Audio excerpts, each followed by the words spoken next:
세계선교 신학신조원 선생님 여러분, 저는 사도행전을 맡은 배기철 목사입니다. 오늘은 사도행전 3장 11절에서 26절까지 베드로의 두 번째 설교라는 제목으로 강의를 시작하도록 하겠습니다. 먼저 본문을 한번 보도록 하겠습니다. 나은 사람이 베드로와 요한을 붙잡으니 모든 백성이 크게 놀라며 달려나가 솔로몬의 행각이라 불리우는 행각에 모이거늘. 베드로가 이것을 보고 백성에게 말하되 이스라엘 사람들아, 이 일을 위해 놀랍게 여깁니다. 우리 개인의 권능과 경건으로 이 사람의 걷게 한 것을 왜 우리를 주목하느냐. 아브라함과 이삭과 야곱의 하나님 곧 우리 조상의 하나님이 그의 종 예수를 영화롭게 하십니다. 너희가 그를 넘겨주고 빌라도가 도와주기로 결의한 것을 너희가 그 앞에서 거부하였으니 너희가 거룩하고 어려운 일을 거부하고 도리어 살인한 사람을 놓아주기를 구하여 생명의 죄를 죽였도다. 그러나 하나님이 죽은 자 가운데서 그를 살리셨으니 우리가 이 일의 증인이다. 아멘.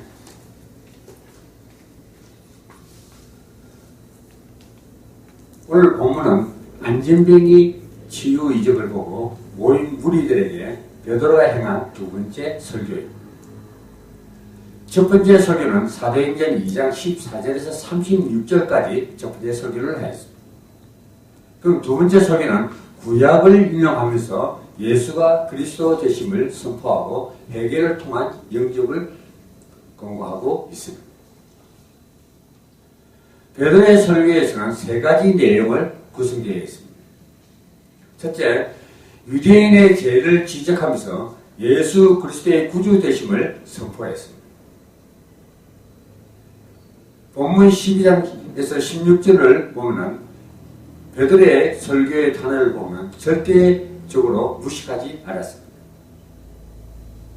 주님이 오셔서 십자가 도상에서 십자가를 다시고 부활 승천한 이후에 베드로는 성령 충만하고 그때부터 말씀에 자신감이 넘치고 대담했습니다.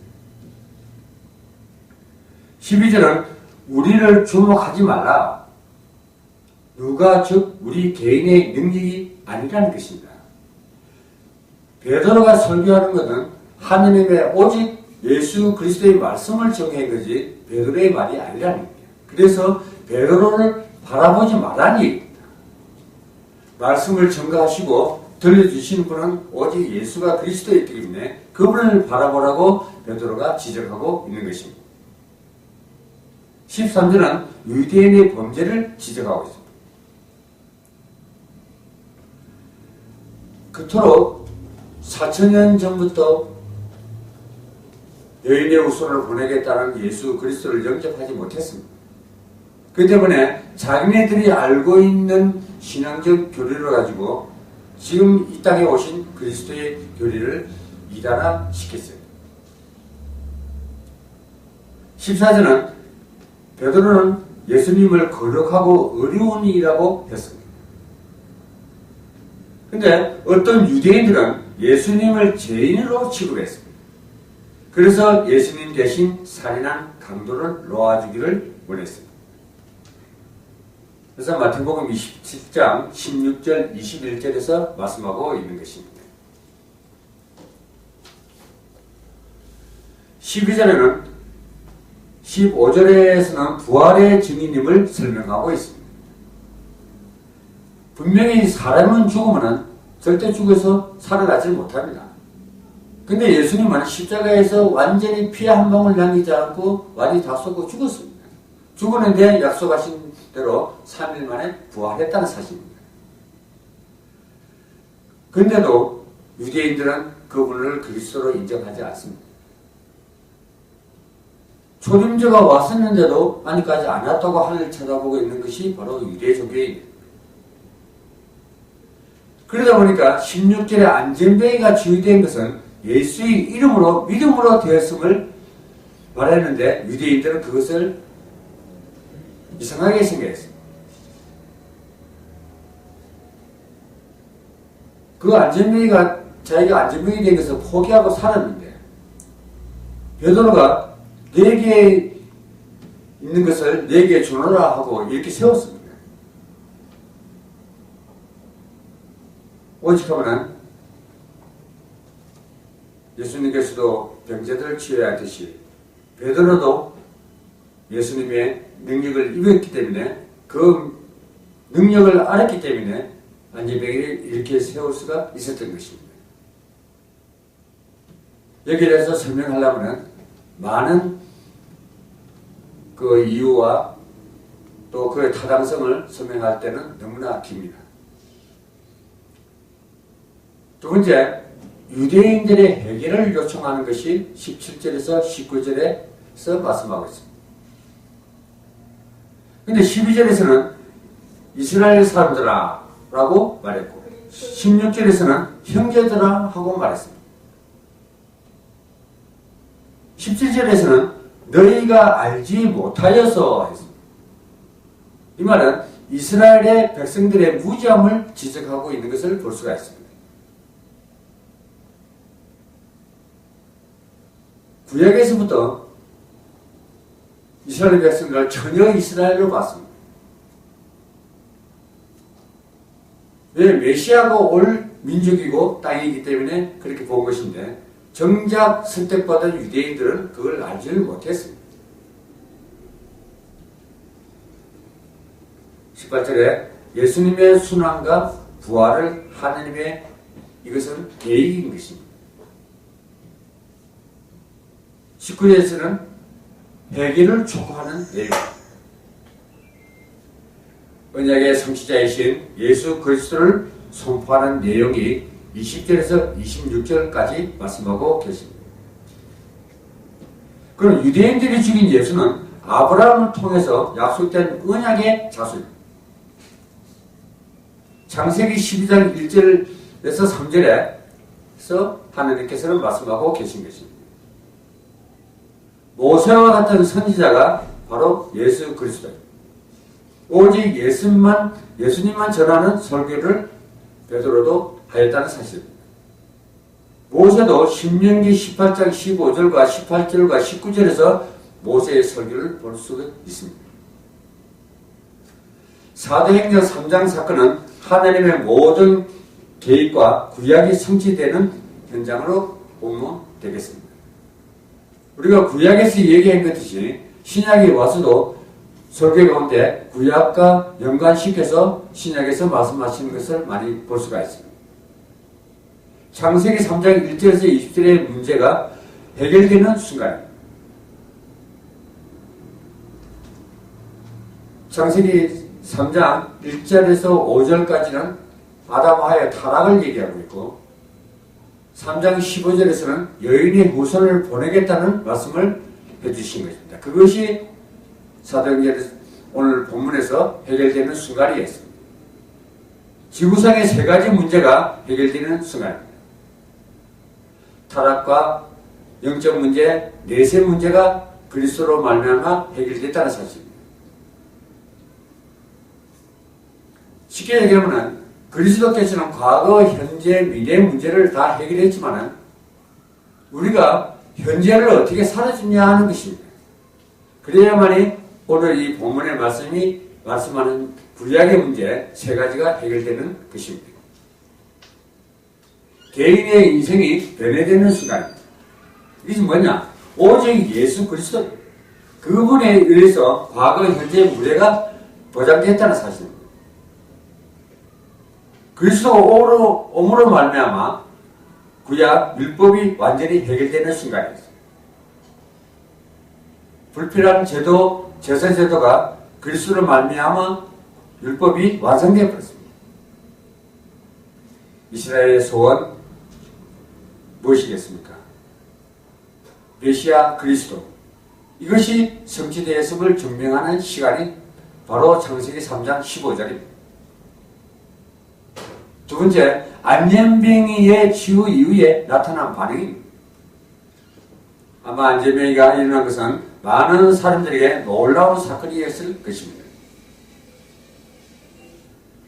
첫 번째, 육신적인 반응을 3장 11절에서 말씀하고 있습니다. 솔로몬 행각은 당시 랍비들이 제자리나 민중을 대상으로 교훈을 베풀었습니다. 예수님께서도 이곳에서 내 양을 내 음성을 안다고 교훈하신 적이 있습니다. 그것이 요한복음 10장 23절에서 말씀하고 있습니다. 두 번째, 종교적인 반응입니다.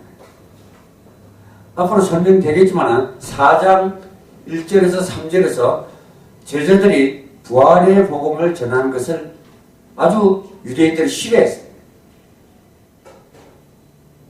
온갖 설들이 나오고 있죠. 성령에 감동된 자들의 반응입니다. 보면 사도행전 3장 13절에서 15절과 또 16절, 18절에서 말씀하고 있습니다. 우리가 이 일에 증인이라고 했습니다. 우리도 증인으로 살아가야 한다는 것입니다. 증인으로서 가서 가르치고 지키게 하라고 말씀하십니다. 그것이 마태복음 28장 18절에서 2절 말씀입니다. 오직 성령이 하늘과 땅의 모든 권세가 너에게 주었으니 너희는 가서 모든 족속으로 제자를 삼아라. 그리고 너에게 분부한 모든 것을 가르쳐 지키게 하라 그랬습니다. 세 번째, 성도가 하나님의 가장 중요한 계획을 발견할 때만이 응답의 문이 열린다는 사실입니다. 올바른 성경적 기도를 할 적에 기도 응답이 되듯이 하나님의 말씀도 올바르게 받아져야만이 말씀의 능력을 입을 수가 있고 말씀의 확신을 가질 수가 있습니다. 그래서 하나님의 기적을 이루시는 이유가 있습니다. 사람들은 안전뱅이를 일으켜 세운 베드로의 능력에 호기심을 가졌습니다. 그러나 베드로는 자신에게 나온 것이 아니라고 했습니다. 이게 바로 전도자들이 가져야 할 올바른 자세입니다. 많은 사람들은 어떤 정신 문제에 있거나 또 영적인 문제에 있거나 어떤 정신적으로 문제를 갖고 있는 사람들을 그 문제를 해결하는 자기 능력이라고 얘기하는 사람들도 있습니다. 그것이 갈라디아서 2장 2절 말씀에 자기 동기와 자기 능력, 자기 체험 그걸 얘기하지 말라는 것입니다. 오직 그리스도와 십자가 안에서 모든 것을 증거하고 자랑하고 하라는 것입니다. 하나님은 신약 역사, 특히 교회사를 통해서 이 사실을 말씀하고 있는 것입니다. 또 하나님의 말씀으로 움직여 왔습니다. 하나님은 지금도 이 일을 중심으로 역사를 이루고 계십니다.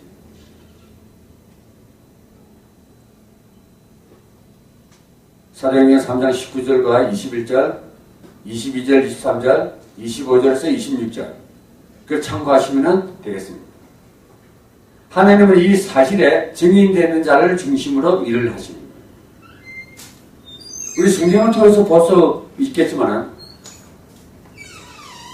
노아 때는 노아를 통해서 하나님이 역사하시고 아브라함 때나 모세 때나 엘리야 때나 사무엘 때나 다윗이나 신약에 와서 바울 때나 하나님께서는 그 시대의 세월자를 통해서 역사를 펴시는 것은 우리가 성경으로 봐서 알 수가 있습니다.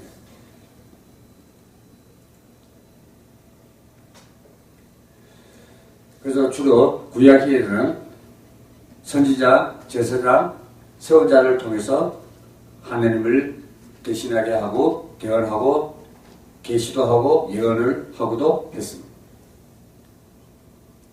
오늘날에는 이런 선지자와 제사장 같은 사람들이 지금 부재중입니다. 그러다 보니까 얘기하면은 천국시대예요. 완전히 혼란기에 있어갖고 하나님의 말씀을 바로 증거할 사람이 없다는 사실입니다. 성경을 통해서 말씀해 주는 것도 자기의 해석과 자기 성경적 체험을 통해서 오류를 범하고 있다는 사실입니다. 하나님은 전도를 이해한 자를 통해서 중대한 사역을 행하셨습니다. 또 지금도 행하고 계신 것입니다. 대표적인 예로 사도 바울을 보십시오. 이 사도 바울은 사도행전을 통해서 아시겠지만 전도와 선교를 바로 이해했습니다. 그것이 바로 이해됐기 때문에 생명건 전도와 선교를 하신 겁니다. 그가 죽음도 여러 번 경험했고 태장도 받기도 하고 또 풍랑으로 물에 빠질 뻔을 하고 수없이 많은 고난을 겪었냐. 그거 왜 죽으면 죽으리라고 고백하겠습니까? 오직 예수 그리스도께서 사도 바울을 통해서 이방 사도를 통해서 사도행전 1장 8절을 이루는데 초석을 삼았었던 것입니다. 지금도 증인을 통해서 사단이를 결박하고 계십니다. 오직 하나님의 능력이 아니면은 사단의 건설을 꺼트리지 않으시는 정말 예수님이 안 계시다면은 우리는 절대 사단을 이길 수가 없습니다. 귀신을 쫓아낼 수도 없고 안전병에 일으켜 설 수 있는 능력도 없는 것입니다. 그래서 성부, 성자, 성령 하나님께서 직접 이 일을 행하고 계시는 것을 마태복음 28장 19절과 요한복음 14장 16절, 17절, 26절, 고린도전서 3장 16절에서 하나님께서는 직접 행하고 계신 것을 우리가 볼 수가 있습니다. 기도를 주된 증거로 행하고 계십니다. 예레미야 33장 2절에서 3절, 요한복음 16장 24절 보면은 하나님께서 우리가 기도할 때마다 말씀을 제대로 듣고 말씀을 전가할 때마다 하나님께서 우리에게 증거를 주신 것을 볼 수가 있습니다. 지금도 사단의 세력에 묶인 자들을 풀고 계십니다. 하나님께서는 하나님의 말씀의 확신을 가지고 하나님의 말씀의 능력을 가진 자들을 통해서 전도자를 통해서 지금도 사주팔자 운명에 잡힌 자들을 전도자를 통해서 풀어가게 하십니다. 만약에 하나님의 말씀은 살아계시고 그 능력이 임하는데 말씀을 들은 자가 그 확신이 없다면 이 세상 문제를 해결할 수가 없을 것입니다. 지금도 하나님께서는 하늘의 비밀을 이루어가고 계십니다. 쉽게 얘기하면 하나님의 역사는 점진적으로 계속 되어지고 있다는 사실입니다. 천국 복음이 이 땅에서 이루어지기를 원하시고 계시기 때문입니다. 그래서 완전히 우리를 책임지시며 지금도 성령으로 인도하고 또 함께하는 자와 동행하는 삶을 살아가기를 우리 주님께서는 원하고 계시는 것입니다. 우리 민족만 살아라는 것이 아닙니다. 유대인들을 보십시오. 자기네가 선택받은 민족이라고 선민사상에 빠져서 다른 민족을 살리는 데는 관심이 없었던 것입니다. 그래서 하나님께서는 그 유대인들의 그런 생각에 사상에 관심이 있는 것이 아니라 오늘날 저희와 여러분을 통해서 전도자의 삶을 살아가면서 민족은 물론 사도행전 1장 8절을 위해 세계 복음화를 이루는데 더 관심이 있다는 사실입니다. 그래서 사도행전 3장 11절에서 26절의 결론입니다. 예수 그리스도의 복음은 창세기 3장 사건이 완전히 해결되는 그 일입니다. 인생의 문제, 즉 안전병이를 단번에 해결하신 일입니다. 또 이 이름의 비밀을 알고 전할 때 예상치 못한 응답의 문이 열리게 된 것입니다. 베드로가 내게 은과 금은 없으나 내게 있는 것을 내게 주노니 나사렛 예수 그리스도 이름으로 일어나라 할지게 안전뱅이가 일어났습니다. 제가 만약에 안전뱅이 보고 일어나라 하면 일어나겠습니다. 오직 하나님의 능력만이 나와 함께 할지게 그 안전뱅이는 자리를 틀고 일어난다는 사실입니다. 여러분도 알고 외칠 때 응답의 문이 열리게 됩니다. 여러분이 가서 확실한 복음을 증거할 때 일어나는 축복입니다. 이때 중대한 사건들이 시작되는데 이것이 바로 안전뱅이 일어났듯이 제 인생의 길을 살아가는 것입니다. 사도행전 4장 1절에서 22절의 말씀이 법정에선 베드로입니다. 베드로의 첫 번째 설교가 사도행전 2장 14절 36절과 또 두 번째 설교 사도행전 3장 11절에서 26절 오늘 지금 강의한 내용과 가장 중요한 단어는 딱 두 가지입니다. 하나는 예수가 그리스도라는 것과 두 번째는 회개입니다. 신라본의 저자 존 밀턴은 회개하는 영혼의 궁전을 아는 황금 열쇠라고 했습니다. 참 의미 있는 말입니다. 회개는 자신의 죄를 인정하는 것이기 때문에 그러므로 성도는 회개에 민감해야 될 것입니다. 그래야 우리가 갖고 있는 상처나 치유가 된다는 사실입니다. 그리고 온전한 그리스도의 모습을 회개를 통해서 감춰집니다. 회개는 곧 축복입니다. 그리고 회복입니다. 즉 회복이라는 뭡니까? 새로워진다는 얘기입니다.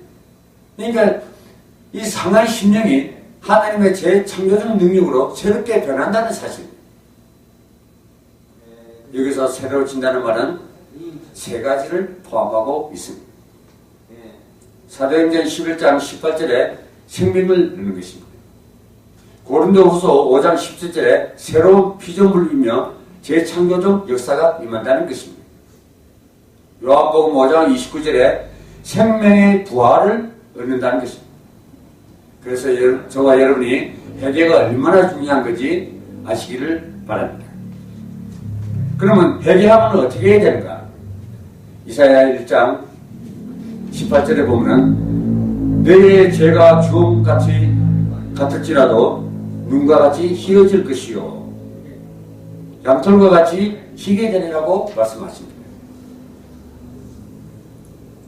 시편 103편 12절에 보면은 동이 서에서 먼같이 우리의 죄과를 우리에게서 멀리 옮기셨으며 요한일서 1장 9절에 보면은 만일 우리 죄를 자백하면은 그는 미쁘시고 의리오사 우리 죄를 사하시며 우리를 모든 불의에서 깨끗하게 할 것이요 하고 우리 주님께서는 말씀하고 계십니다. 또 누가복음 13장 13절에서는 예수님께서 오신 목적은 죄인을 불러 회개시키려 하심이라고 회개는 고통과 아픔이 아니라 바로 축복이라고 말씀했습니다. 베드로는 완전히 변해버렸습니다. 예수님과 함께 있을 때는 깨닫지 못하고 알지 못하고 참 속된 말로 무식하고 베드로였는데 베드로는 완전히 변해버렸습니다.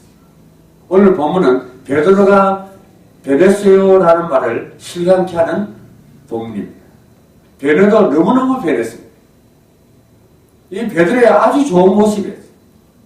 따라서 우리도 베드로와 같이 잘못된 신앙관이나 재능관을 가지고 있다거나 말씀이 확신이 없는 분들은 오늘 우리도 변해보시길 바라겠습니다. 박해하는 자들의 직분이 나옵니다. 1절을 보면 이 사람들은 어디에 속한 회원인가? 사내들인 공회, 사내들인 회원수는 그때 71명이었습니다. 이 사내들인 공회는 그 사형 집행권만 없지 모든 권한을 다 가지고 있던 공회입니다. 제사장은 성전에서 제사를 행하는 자였고 성경 맡은 자는 성전의 질서를 유지하는 자, 일종의 성전에 취한다는 게 아니었습니다. 사두개인들은 하나님을 믿으면서 모세의 어원만 믿었습니다. 마태복음 22장 23절에 이들은 육체의 부활, 영의 존재, 천사의 존재를 아주 믿지를 않았습니다. 그래서 사도행전 23장 8절에서는 그러나 너희는 랍비라 칭함을 받지 말라. 너희 선생은 하나요, 너희는 다 형제니라. 그러면서 정치 집단이 되어버렸습니다. 로마 정치에 협조하면서 기득권을 유지했던 집단이다. 그런데 놀라운 것은 하나님 당시 주 핍박자는 바로 바리새인이었습니다. 예수님의 승천 이후 주 핍박자는 사두개인이 된 것입니다. 이유는 바리새인은 영적인 것을 믿었습니다. 사두개인은 보다 훨씬 종교적이었습니다. 그러다 보니 바리새인들의 핍박은 줄어들었고 사두개인들이 핍박이 강해졌습니다. 그리고 사두개인들은 부유층 집단이고 바리새인들은 평민 집단이었습니다. 박혜의 의원이 사도행전 4장 2절과 3절에서 나옵니다. 박혜는 복음의 증거가 되는 곳에 항상 있는 것입니다. 왜 사두개인들이 부활을 증거하는 것을 싫어했습니까? 첫째는 부활을 안 믿었기 때문에, 또 우리가 기다리는 메시아 그리스도를 인정을 안 했기 때문에 부활을 믿지 않은 것입니다. 그리고 자기들의 기득권이 무너지기 때문에 부활을 믿지를 않은 것입니다. 여기서 싫어해야 하는 단순하게 싫어한 것이 아니라 아주 분개되었다는 의미입니다. 복음은 핍박 중에서도 역사가 일어납니다. 그래서 하나님의 말씀을 박해에 매이지 않는다고 말씀했습니다. 성도들은 핍박을 두려워하거나 핍박을 받을 때 낙심하지 말 것이며 오히려 담대한 신앙으로 나가셔야 할 것입니다.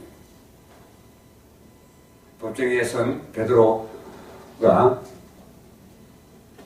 사내들인 공예 회원들은 주로 누구인가 하고 있습니다. 본문 5절에서 10절에서 말씀하고 있는 것입니다. 5절에 보면 이튿날 관리들과 장로들과 서기관들이 예루살렘에 모였는데 6절에는 대제사장 안나스와 가야바와 요한과 알렉산더와 및 대제사장이 문정이 다 참석하여 사도들을 가운데 세우고 그때 너희가 무슨 권세와 누구의 이름으로 이 일을 행하였느냐 했습니다. 이들은 유대인이고 최고 재판기관으로 사형권만 없었습니다. 6절에 대제사장 안나스는 요한복음 18장 10절에 나오는 인물입니다. 먼저 안나스에게 끌려가니 안나스는 그 해에 대제사장인 가야바와 장인이라 고로 뒤에 나오는 가야바는 바로 사이.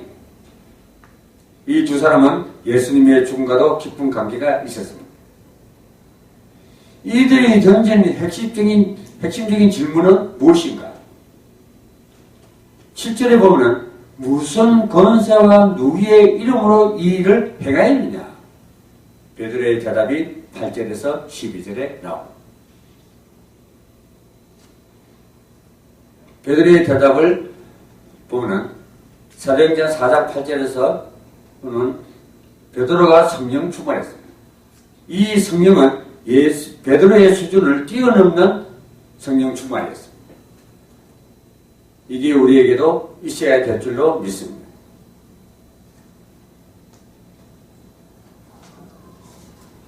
베드로가 달라졌습니다.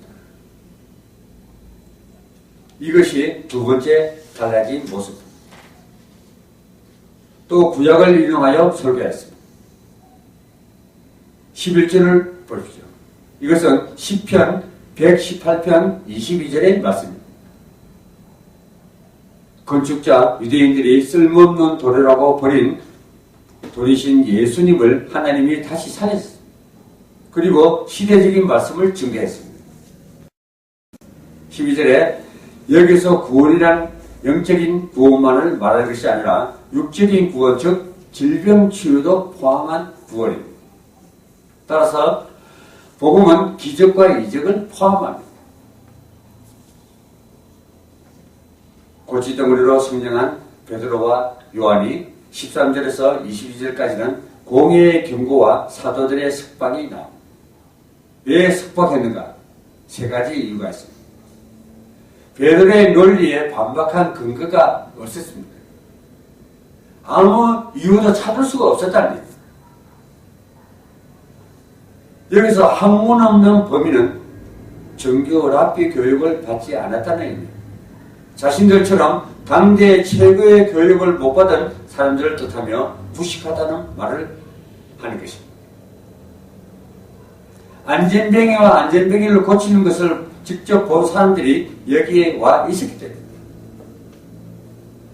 그래서 사도교인들의 신문을 받고 있는 안전병이는 무슨 생각을 했겠어요?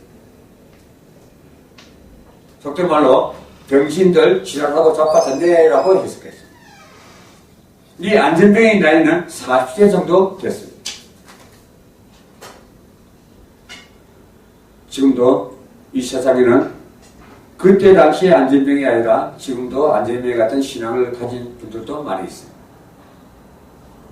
하나님의 말씀은 계속 선포되고 있는데 듣지 못하는 귀가 먹은 사람들도 많이 있습니다. 말씀을 듣고도 말하지 못하는 벙어리 같은 사람들도 많이 있습니다. 마지막으로 말씀드리겠습니다. 사도들이 복음이 이미 많은 백성들에게 전파되어졌기 때문입니다. 16절에 보면 이들은 석백함을 위험하다고 이용을 했습니다. 17절 18절에서는 여기에 대한 베드로의 답이 19절에서 20절에 나옵니다. 한마디로 어떤 박해가 와도 변함없이 복음을 전하겠다는 것입니다. 전도의 결론이 21절입니다. 그것이 뭐냐? 오직 하나님께 영광이다 하는 것입니다. 오늘 선생님 여러분, 진정한 신앙은 박해와 핍박 속에서 빛이 나게 됐다는 사실을 꼭 잊지 마시고 다음 4장 강의를 청취했으면 좋겠습니다. 감사합니다.